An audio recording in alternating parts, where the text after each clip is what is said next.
नमस्कार, मैं आदिति। अब अभी मेरे साथ देख रहे हैं जनता एक्सप्रेस।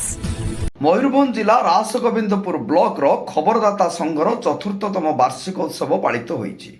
संघर सभापति अशोक कुमार महांती को पौरोहित्य आयोजित सभारे मुख्य अतिथि भाव गृह नगर उन्नयन विभाग मंत्री डॉक्टर कृष्णचंद्र महापात्र मुख्य अतिथि भाव जोग देई कार्यक्रम को उद्घाटन करिसेंती।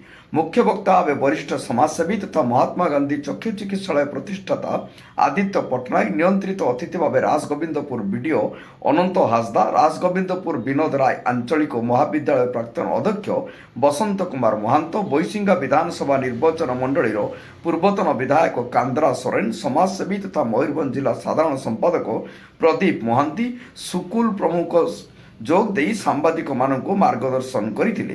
संघ पक्षरु अतिथि को पुष्पगुच्छ उत्तर दे सम्मानित करा जायतिला।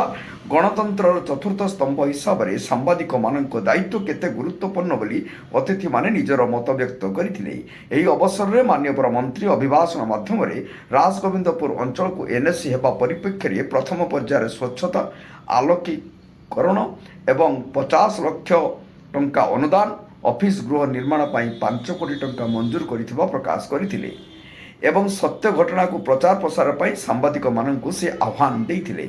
अपर पक्षरे समाजसेवी आदित्य पट्टनायक सत खबर परिवेशन करने खंडाधार चलवा समान बोली से निज मत प्रकाश करथिले। एही अवसर में संघर संपादक सत्यव्रत दास वार्षिक विवरणी पाठ करथिबा बेले संघर कोषाध्यक्ष इंद्रजीत दास धन्यवाद अर्पण करथिले। उत्सव में संघर वरिष्ठ सदस्य शिरीष चंद्र महांती, संतोष कुमार महांती, मनोरंजन महांती, त्रिलोचन सेठी, चंदन कुमार दास, किशोर प्रधान, संतोष बेहरा प्रमुख उपस्थित रही कार्यक्रम को साफल्यमंडित करथिले। राजगोविंदपुर मयूरभंजरू शिरीष महांती को रिपोर्ट, जनता एक्सप्रेस।